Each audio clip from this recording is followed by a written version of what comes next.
इमरान खान साहब को एक मरतबा फिर पेशकश की गई है कि आप डील कर लें, खामोशी इख्तियार करें, पाकिस्तान से बाहर चले जाएं अपना इलाज करवाने के लिए, आपको तिब्बी बुनियादों के ऊपर पाकिस्तान से बाहर भिजवा दें।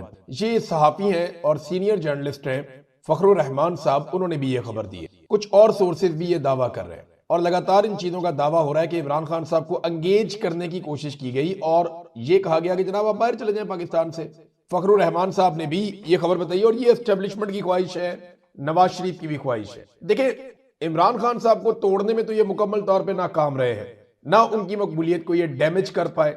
अब अगर कोई रेमेडी मिल सकती है या अगर नवाज शरीफ को या आसिम मुनीर को कोई फेस सेविंग मिल सकती है तो वो यही हो सकती है कि जैसे नवाज शरीफ पाकिस्तान से इलाज करवाने के बहाने पाकिस्तान से बाहर इंग्लैंड चले गए थे, वैसे ही इमरान खान साहब भी इलाज करवाने के बहाने पाकिस्तान से बाहर किसी और मुल्क में चले जाए।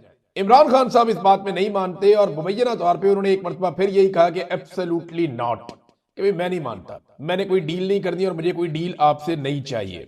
तो ये बार बार डील जाती क्यों है इमरान खान के पास? कभी अमेरिका से बंदे बुला के इमरान खान के पास भेजते हैं, कभी कहीं और से बंदे बुला के इमरान खान के पास भेजते हैं, कभी उसको बराह रास्त डील देते हैं, कभी गिरफ्तारी से पहले उसको डील ऑफर करते हैं, कभी गिरफ्तारी के बाद उसको डील ऑफर करते हैं। और अब हाल ही में एक नई डील का भी इंकशाफ हो रहा है और ये दो तीन सोर्सेज ने यह दावा किया कि इमरान खान साहब को फिर डील दी गई और उन्होंने कहा जी मैं नहीं करता, उन्होंने इनकार कर दिया। वो कहते हैं मैंने नवाज शरीफ नहीं बनना। देखिए, नवाज शरीफ की जान कैसे छूटती है। नवाज शरीफ के ऊपर जो सबसे बड़ा इल्जाम लगा ना वो ये है कि नवाज शरीफ अपने प्लेटलेट्स गिरा के बीमारी का बहाना बनाकर पाकिस्तान से बाहर भाग गए और फिर जब वो पाकिस्तान वापस आए तो वो तब तक अपनी डील मुकम्मल कर चुके थे। तो वो 4 हफ्ते का कहकर गए थे और 4 साल गुजार कर नवाज शरीफ साहब पाकिस्तान वापस आए और 50 रुपए के स्टाम्प पेपर के ऊपर पाकिस्तान से वो बाहर गए थे। अब ये इतना बड़ा एलिगेशन है, इतनी बड़ी तौहीन और इतनी बड़ी बेइज्जती है किसी सियासी लीडर की कि जब तक के इमरान खान साहब इतना बड़ा कोई काम नहीं करेंगे तब तक नवाज शरीफ साहब की जान नहीं छूटती। तो अब उन्हें लगता है कि हम बार बार ऑफर करें तो शायद किसी जगह पे जाके इमरान खान साहब मान जाएं। अगर इस खबर को देखें तो फिर तो यही वो ख्वाहिश है उनकी कि कुछ ना कुछ करके इमरान खान साहब को इस पे मना लें। आज मुबैना तौर पे ये भी खबर रिपोर्ट हुई है, मुख्तलिफ लोगों ने रिपोर्ट किया और ये दावा किया जा रहा है कि शहबाज शरीफ की मुलाकात होगी महमूद खान अचकजई से। तो वजीर आजम शहबाज शरीफ है और एक तरफ महमूद खान अचकजई है, इनके बीच में मुलाकात हो सकती है और इमरान खान के हवाले से तो जरूर गुफ्तगू होगी।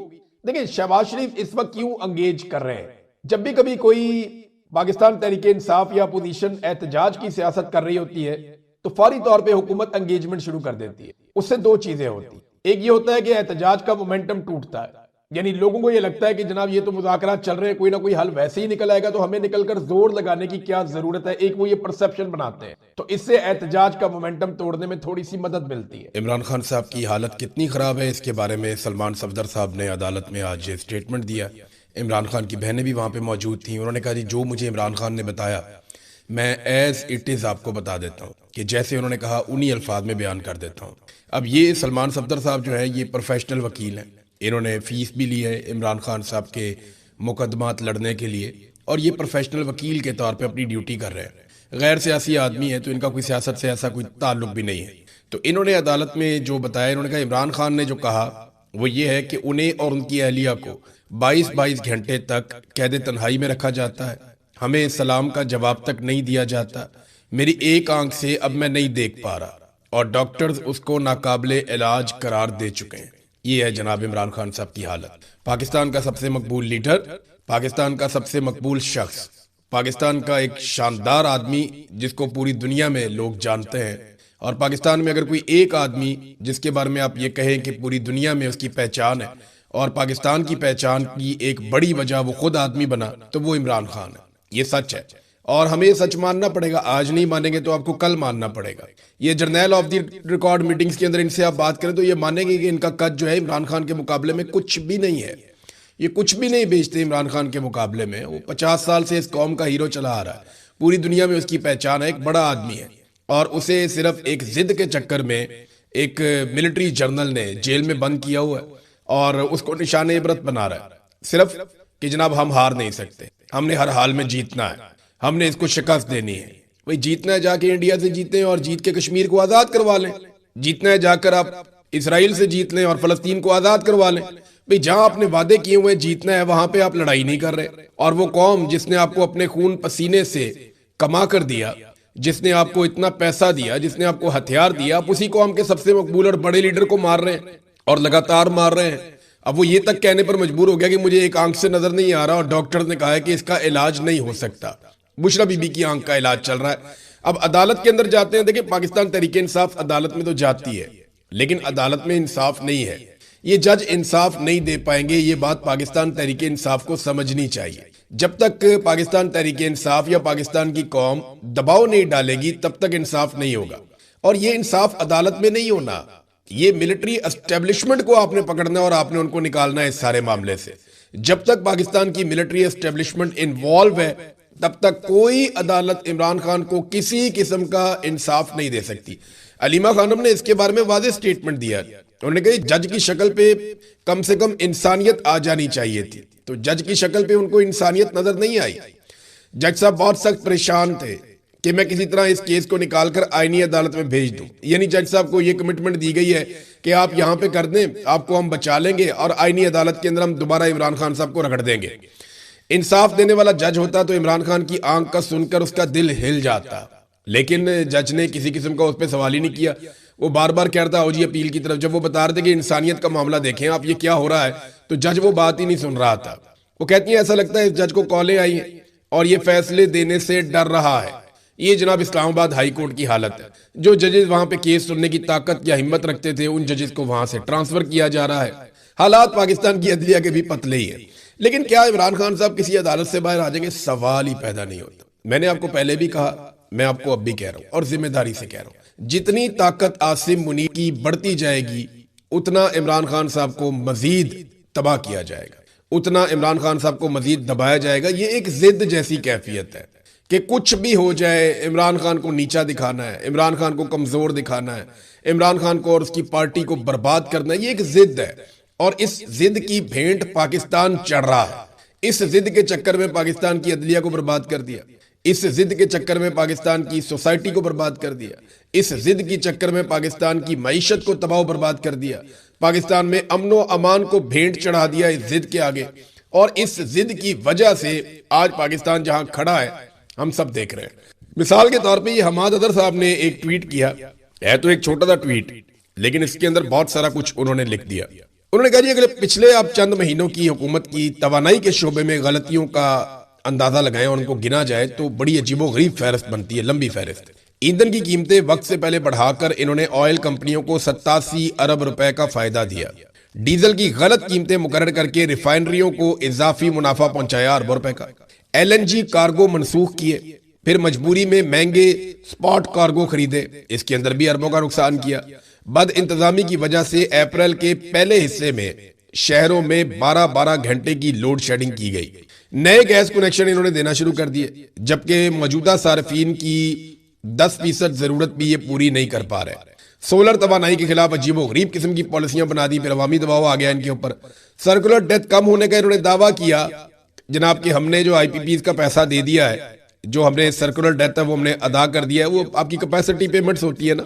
मैं आपको फिर याद दिलाऊं कि नवाज शरीफ ने और आसिफ अली जरदारी ने कुछ ऐसे मुआहदे किए IPPs ला कर, इस पे मैंने पूरी वीडियो करनी है, लेकिन सादा बात आपको बताऊं कि IPPs के ऐसे मुआहदे किए जिनके तहत अगर ये प्रोजेक्ट्स या ये IPPs 1 यूनिट बिजली भी ना बनाए तो भी इनको पैसे उतने ही मिलेंगे जितनी इनकी बिजली बनाने की कैपेसिटी है। तो हम 1 यूनिट बिजली इस्तेमाल करते हैं तो 3 यूनिट बिजली के हम पैसे देते हैं। अब सर्कुलर डेथ कम होने के दावे किए, मगर अपने ही अदादोशुमार जो सरकारी अदादोशुमार है वो इसके मुख्तलिफ हैं। ये हुक्मरानी नहीं है, बल्कि एक महंगा तमाशा लगाया हुआ है मुल्क में, जिसे पूरी कौम देखने पर मजबूर है। तमाशा पाकिस्तान की मिलिट्री एस्टेब्लिशमेंट ने लगाया हुआ और जिद है जनाब कि इमरान खान की जिद में अब इन्होंने जजों को ट्रांसफर भी करना शुरू कर दिया है। जनरल ज़ियाउल हक के दौर में भी जजेस के तबादले का ऐसा तरीका का राइज नहीं था। ये जस्टिस बाबर सत्तार का खाता है जिन्हें ट्रांसफर किया गया पेशावर। जजेस के तबादलों को बतौर हथियार इस्तेमाल करना अदलिया में एक ऐसे कल्चर को फरोग देगा जहां बेजाब्तियां और नाअहलियां पनपेंगी।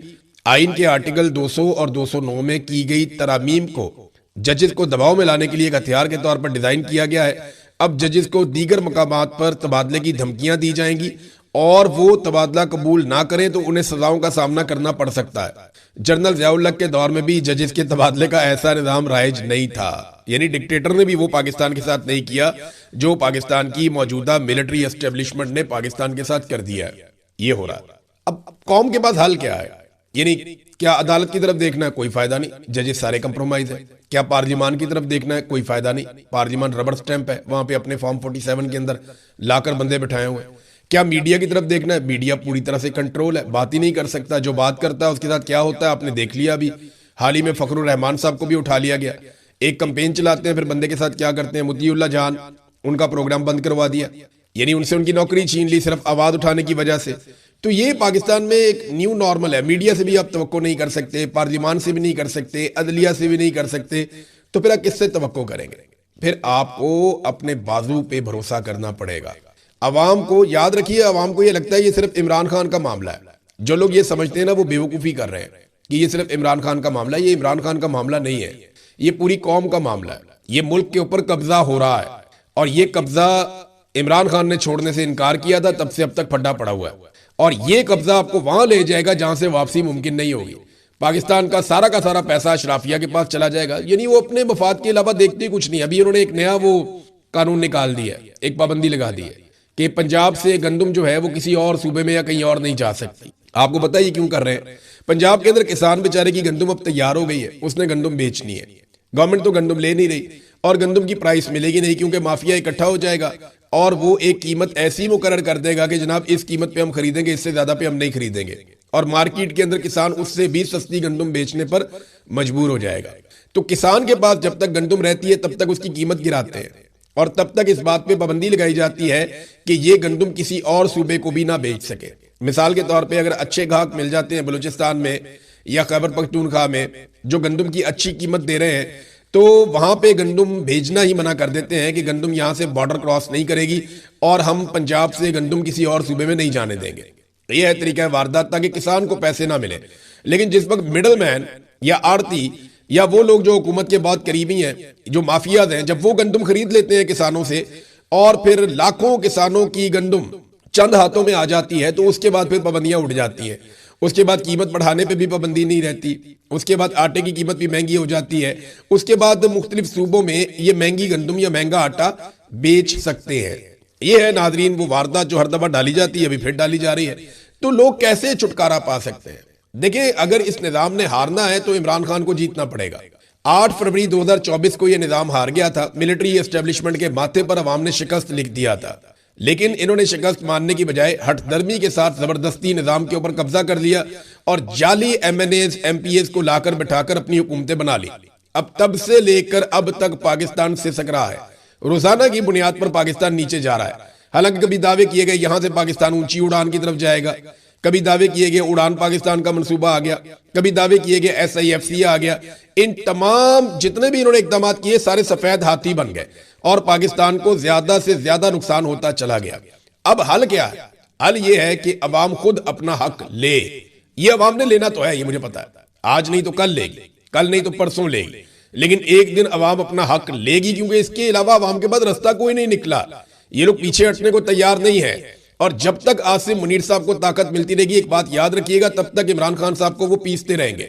ये मैं आपको जिम्मेदारी के साथ कह रहा हूं। जब इंडिया और पाकिस्तान की लड़ाई हुई और पाकिस्तान एयरफोर्स ने तैयारी गिरा दी है, तो उसके बाद मैंने कहा था कि ये अब नहीं छोड़ेंगे और ये अब बहुत मारेंगे पाकिस्तान तरीके इंसाफ को और इमरान खान को, और उन्होंने वही किया। इमरान खान की आंख भी जाया कर दी। अब मैं आपको बता रहा हूं कि डोनाल्ड ट्रंप ने जितनी इनकी तारीफें कर दी हैं, जितना इनको अपने इनके सर पे हाथ रख दिया है, उसके बाद अब ये इमरान खान को बिल्कुल नहीं छोड़ेंगे। रास्ता सिर्फ एक है, अवामी ताकत। और अवाम निकलती है या नहीं इसके बारे में भी मैं कुछ कह नहीं सकता, लेकिन एक दिन निकलेगी जरूर। नादरीन, इमरान खान साहब को जेल में 1000 दिन मुकम्मल हो गए। 1000 दिन, इससे ज्यादा लंबी जेलें काटी हैं पाकिस्तान में सियासी कैदियों ने, लेकिन इमरान खान की जेल बहुत मुख्तलिफ है और ये आदमी भी बहुत मुख्तलिफ है। जुल्फिकार अली भुट्टो को फांसी लगाई एक डिक्टेटर ने, लेकिन जुल्फिकार अली भुट्टो की भी अपनी फैमिली से मुलाकातें होती थी, मुलाकातें बंद नहीं हुई। इमरान खान साहब की जेल जो है इसकी नौयत बहुत मुख्तलिफ है और जो जुल्म जबर और जो फस्तायत जिसका सामना इमरान खान साहब ने किया, माजी में शायद इतने बड़े किसी लीडर को इस किस्म के मजालिम का सामना नहीं करना पड़ा। ये तारीख का वाहिद लीडर है जिस पर जुल्म और तशद्दुद की एक नई तारीख रकम की गई है। क्या कुछ किया गया इमरान खान के साथ, उन्हें कैद तन्हाई में रखा गया। हालांकि जो सजा इमरान खान साहब को दी गई झूठे केसेस में, उसमें कैद तन्हाई का कहीं पे भी जिक्र नहीं है। तन्हाई में रखना किसी शख्स को खुद एक टॉर्चर है और लगातार इमरान खान साहब को इस टॉर्चर से गुजारा जा रहा है। इमरान खान साहब को सलाम का जवाब तक नहीं दिया जाता। और ये शिकायत आपको याद होगा, जब मैं ISI की कैद से आया था तब मैंने ये शिकायत की थी कि वहां पे कोई सलाम का जवाब भी नहीं देता और इस बात की बड़ी अजियत और तकलीफ होती है। अब मैं महसूस कर सकता हूं कि इमरान खान साहब कितनी शदीद अजियत से इस वक्त गुजर रहे हैं। इमरान खान साहब को जेल में डाल के उनकी पार्टी को तोड़ दिया गया, तहस नहस कर दिया गया, बंदे उठा लिए गए, अगवा करवा दिए गए, जबरदस्ती पार्टी छुड़वाई गई। फिर जो लोग बचे, पार्टी का इंतखाबी निशान भी छीन लिया गया। फिर इमरान खान साहब पर इद्दत जैसे घटिया तरीन मुकदमात बनाए गए। इन 1000 दिनों में ये कुछ हुआ है। और इन्हीं 1000 दिनों में इलेक्शन से सिर्फ एक हफ्ता पहले इमरान खान साहब पे, उनकी अहलिया पे, उनको लंबी लंबी सजाएं सुना दी गई। 30-30 साल तक सजाएं इमरान खान को और उनकी अहलिया को सुना दी गई ताकि वो इलेक्शन हार जाए। नॉर्मली लीडर्स को जेलों में डाला जाता है, इमरान खान की अहलिया को भी जाली मुकदमात में जेल में डाल दिया गया। फैमिली से मुलाकातें बंद करवा दी गई। वकला भी इमरान खान साहब से दूर कर दिए गए, उनकी मुलाकातें भी नहीं हो रही। इमरान खान की बीवी को गिरफ्तार करके सख्त तरीन कैद में डाला गया। ये मिसालें माजी में नहीं मिलती, मैं इसलिए बार बार आपको कह रहा हूं। इमरान खान के खिलाफ ISPR के DG तक ने खुद प्रेस कॉन्फ्रेंसेस की। इमरान खान के साथ वो कुछ किया गया कि उनकी एक आंख की बिनाई भी जाती रही। अभी जो इमरान खान साहब को एक गैर सियासी वकील मिलकर आए, उन्होंने बताया कि इमरान खान साहब उन्हें पहचान नहीं पा रहे थे, उस आंख से देख नहीं पाते। 85% बताया जाता है कि उनकी आंख जाया हो चुकी है और डॉक्टर्स कह रहे हैं कि वो अब ठीक नहीं हो सकती। डॉक्टरों ने मायूसी का इजहार किया है। इमरान खान के अपने डॉक्टरों तक को रसाई नहीं दी जा रही। उनकी मेडिकल रिपोर्ट्स, उनकी अपनी फैमिली को या उनके फैमिली के डॉक्टर्स को मेडिकल रिपोर्ट्स नहीं दी जा रही। बस एक गोलमोल पेपर जारी कर दिया जाता है अस्पताल की जानिब से कि इमरान खान साहब आए थे, उनका जनाब इलाज किया गया है। इमरान खान की पार्टी के कारकुनों पर गोलियां चला दी गई। बार बार इमरान खान को इन 3 सालों में डील ऑफर की गई। इन 1000 दिनों में इमरान खान को बार बार डील ऑफर की गई। बार बार इमरान खान को कहा गया कि आप अगर ये कर लें तो हम आपको छोड़ देते हैं, अगर आप वो कर लें तो आपको छोड़ देते हैं, अगर आप ये कर लें तो कुछ अरसे में चीजें ठीक हो जाएंगी। लेकिन इमरान खान ने जैसा कि कौम के साथ वादा किया, किसी भी किस्म का कंप्रोमाइज करने से इनकार किया और अभी तक वो अपनी बात पर डट के खड़े हुए हैं। 200 से ज्यादा मुकदमात इमरान खान पे बना दिए गए। आज इमरान खान साहब की पार्टी भी मायूसी का शिकार है, परेशानी का शिकार है। और लेकिन इमरान खान इसके बावजूद कौम से किया हुआ अपना वादा निभा रहा है। मैं आपको सीरियसली बताऊं तो किसी भी पॉलिटिकल लीडर पे इस लेवल का जबर नहीं हुआ। नवाज शरीफ को जेल में डाला गया, जेल में जाते ही ये लोग सोचना शुरू कर देते हैं कि डील कैसे करनी है। नवाज शरीफ ने भी डील की। इस मर्तबा नवाज शरीफ और उसकी बेटी जब पकड़े गए तो इन्होंने फौरी तौर पे डील की और डील करके पाकिस्तान से बाहर मियां साहब निकल गए। बेटी ने सियासत शुरू कर दी और कुछ ही अरसे में मिलिट्री एस्टेब्लिशमेंट से डील करके जनरल बाजवा को एक्सटेंशन का वादा करके ये लोग वापस इख्तियार में आ गए इमरान खान की हुकूमत गिराकर। जिस दिन शहबाज शरीफ पर फर्द जुर्म आयद होनी थी, उस दिन शहबाज शरीफ जो है उसको वजीर आजम बना दिया गया और फातिहाना अंदाज में मरियम नवाज ने वजीर आजम हाउस का चक्कर लगाया ये बताने के लिए कि देखो हम वापस आ गए। इमरान खान के साथ जो इस निजाम ने किया इससे पहले कभी नहीं हुआ और इमरान खान ने इस निजाम के साथ जो किया वो भी निजाम के साथ पहले कभी नहीं हुआ। इमरान खान ने वो कुछ पाकिस्तान में एक्सपोज कर दिया मिलिट्री एस्टेब्लिशमेंट को, खास तौर पे जो पाकिस्तान का कोई भी सियासी लीडर माजी में कभी नहीं कर पाया। आसिफ अली जरदारी और नवाज शरीफ साहब इस लेवल तक मजबूर हो गए कि अब उन्हें हमेशा जूते पॉलिश करने पड़ेंगे। उन्हें पता चल गया कि अवाम में मकबूलियत के लिए अब कोई जगह नहीं बची। अब जितना दाव लगाता है दाव लगाओ, जितनी देर तक कायम रह सकते हो हुकूमत में कायम रहो और फिर भाग जाओ।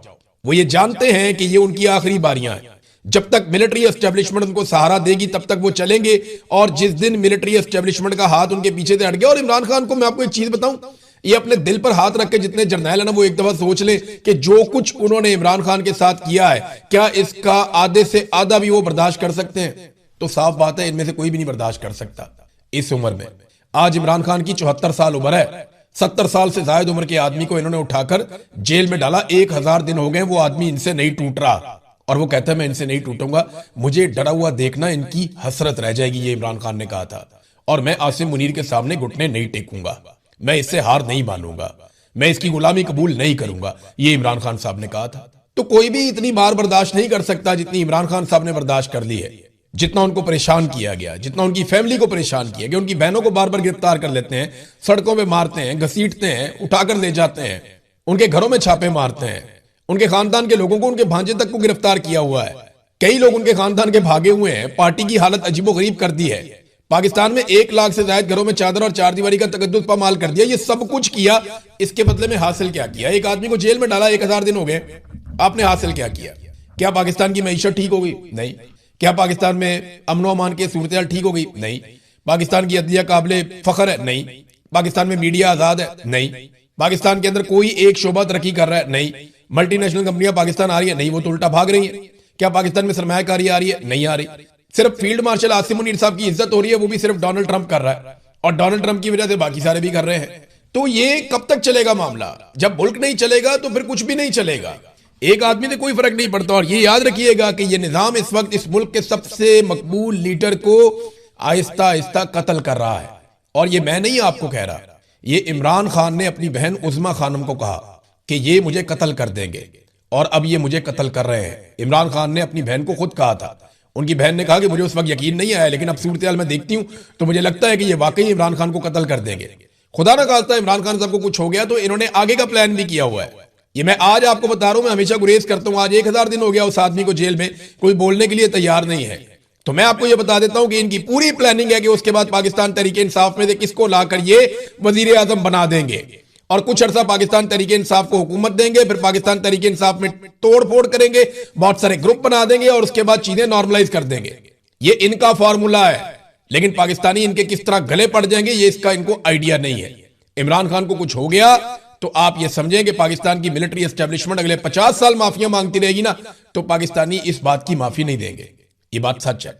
फिर बहुत कुछ बदलेगा पाकिस्तान में, ये सबको बात समझ लेनी चाहिए। अब इस वक्त जो है, आज के दिन में भी एक तोहफा दिया है पाकिस्तान को नवाज शरीफ, शहबाज शरीफ और आसिफ अली जरदारी ने। फील्ड मार्शल आसिम मुनीर ने भी, मेन आदमी तो वो है जिन्होंने इस वक्त हुकूमत संभाली हुई है। मईशत उनके कंट्रोल में है, सारी चीजें उनके कंट्रोल में, उनकी मर्जी से हर चीज होती है, वही फैसला करते हैं कि ये करना है या नहीं करना। तो इन्होंने मिलकर एक मरतबा फिर पेट्रोल की कीमत बढ़ा दी। पेट्रोल और डीजल दोनों 400 रुपए लीटर के हो गए। 400 रुपए लीटर पेट्रोल, 400 रुपए लीटर डीजल, ये इन्होंने कर दिया पाकिस्तान के साथ। और याद रखें कि आज भी इमरान खान साहब के दौर जितनी कीमत आलमी मंडी में पेट्रोल की नहीं है। 150 से कम कीमत वाला पेट्रोल उठाकर 400 पे ले गए। ये इन्होंने अवाम को रिलीफ दिया है, क्योंकि 150 का पेट्रोल बहुत महंगा था। ये महंगाई मार्च कर रहे थे। फजलुर रहमान साहब जो है वो खुद बहुत जबरदस्त किस्म के एहतजाज कर रहे थे। रोला डाला हुआ था फजलुर रहमान साहब ने कि ये कैसे हो सकता है कि 150 रुपए का पेट्रोल, फजलुर रहमान साहब महंगाई मार्च निकाल रहे हैं, ये कर रहे हैं, वो कर रहे हैं, यहां एहतजाज वहां एहतजाज।